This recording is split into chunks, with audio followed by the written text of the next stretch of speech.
So, good morning, friend. Welcome to my new video. Friend, today we will learn about the French Revolution. Friend, the French Revolution means French is a country and revolution means to protest against something.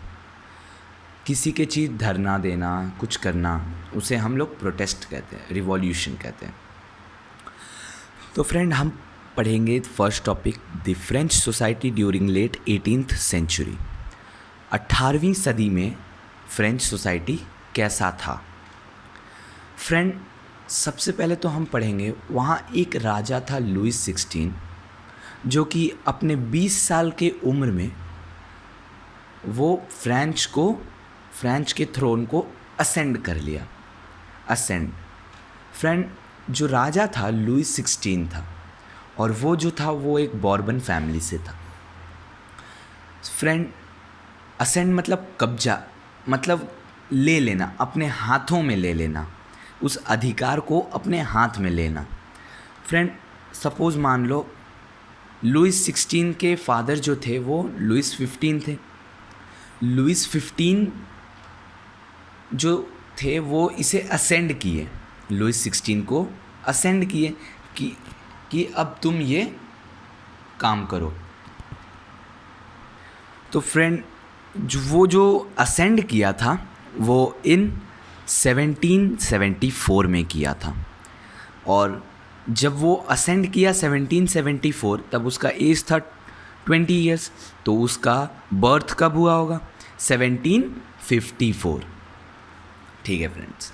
तो Louis 16 was the king of French who ascend the French in 1774. यहाँ तक समझ गए friends. अब हम आगे के sentence में बढ़ें. He married to the Austrian princess Marie Antoinette. Friend वो जो था वो एक ऑस्ट्रेलिया अलग होता है फ्रेंड और ऑस्ट्रिया अलग होता है. फ्रेंड ऑस्ट्रेलियन प्रिंसेस से वो शादी किया जिसका नाम था मैरी एंटोनिटी. फ्रेंड उसके बाद फ्रेंड जब ये लुइस 16 के राज में जो था फ्रांस जो है वो अमेरिका को इंडिपेंडेंट होने के लिए मीन्स आज़ादी पाने के लिए हेल्प किया.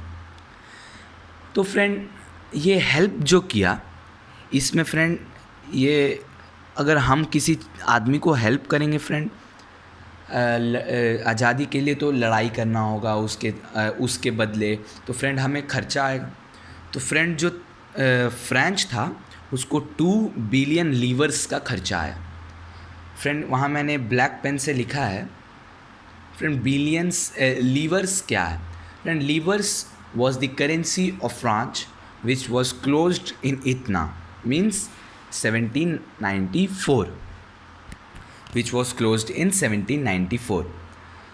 So friend, we will know जब फ्रेंड वो हेल्प करने गया उसको तो फ्रेंड वो हेल्प तो किया लेकिन उस हेल्प के कारण से फ्रेंड ये फ्रांस के ऊपर 2 बिलियन लीवर्स का कर्जा आ गया.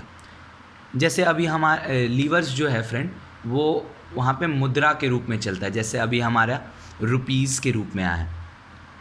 सो फ्रेंड अब नेक्स्ट है the extra expenses of war and to maintain the place army court and different governmental offices. The state France was forced to increase the tax. After this, the French was divided into 3 parts. Number 1, clergy. 3 part I have written wrong friend. It will be 3 states. States. Estates. Friend, which are clergy, nobility and third state. Friend, first state is known as clergy, second state is known as nobility and third is known as third state. So friend first we will know the paragraph. So friend the paragraph is telling जो friend in लोगों का extra खर्चा था army को खिलान पिलान में, उसको गोली बंदूक ये सब से मदद करने में, फिर कोर्ट में, फिर डिफरेंट गवर्नमेंटल ऑफिसेस में, प्लेस में, फिर राजा का खुद का खर्चा था।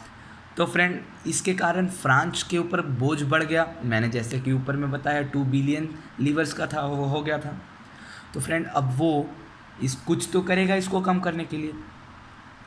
तो फ्रेंड वो टैक्स के थ्रू उसको कम करना चाहा, और टैक्स तो वो पहले से लेता था, और अब की क्या सोचा कि और टैक्स बढ़ा दें। तो फ्रेंड वो टैक्स बढ़ाने के लिए कोशिश किया। तो इस टाइम क्या हुआ फ्रेंड, वो जो कंट्री था वो 3 स्टेट्स, ESTATES, ई स्टेट्स में डिवाइड हो गया।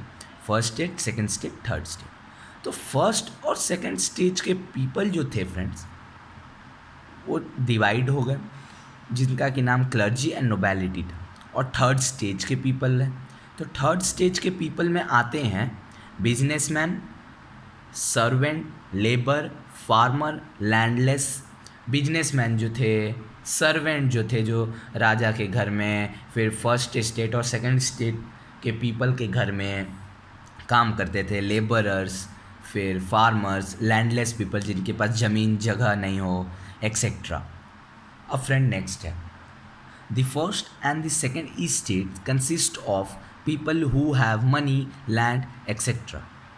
फ्रेंड फर्स्ट और सेकंड स्टेट के पीपल वो थे जिनके पास धन, दौलत, जगह, ज़मीन सब था।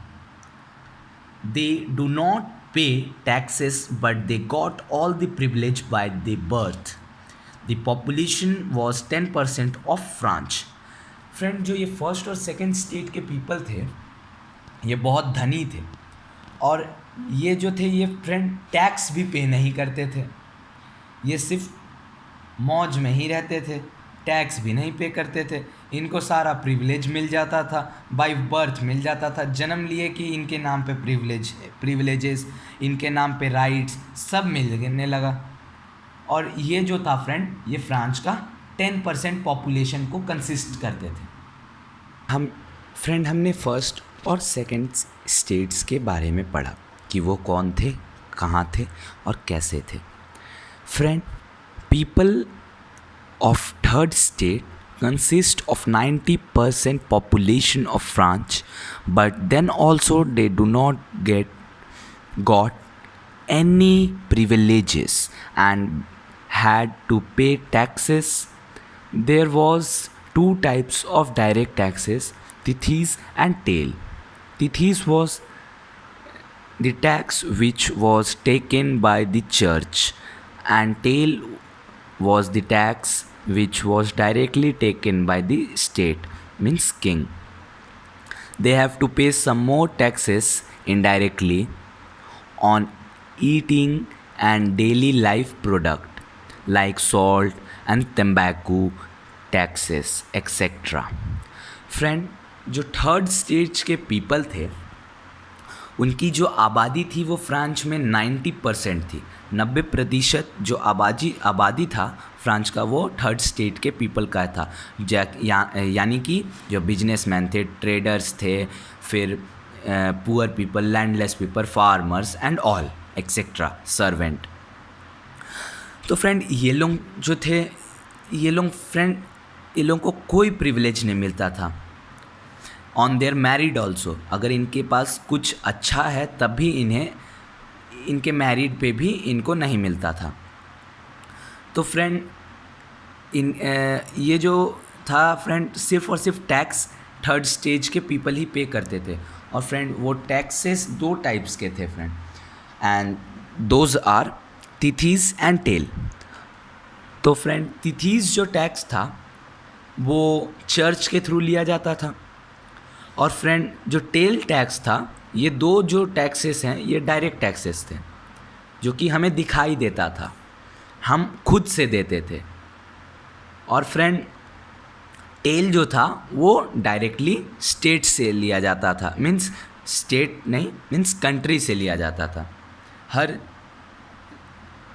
और फ्रेंड ये जो सम मोर टैक्सेस थे जो कि इनडायरेक्टली लिए जाते थे, जैसे कि आज भी हमारे चलता है फ्रेंड, टैक्सेस भी देते हैं हम और इनडायरेक्ट टैक्सेस भी देते हैं। जैसे अगर आपने चिप्स खरीदा तो चिप्स के पीछे लिखा रहता है इंक्लूडेड ऑल टैक्सेस।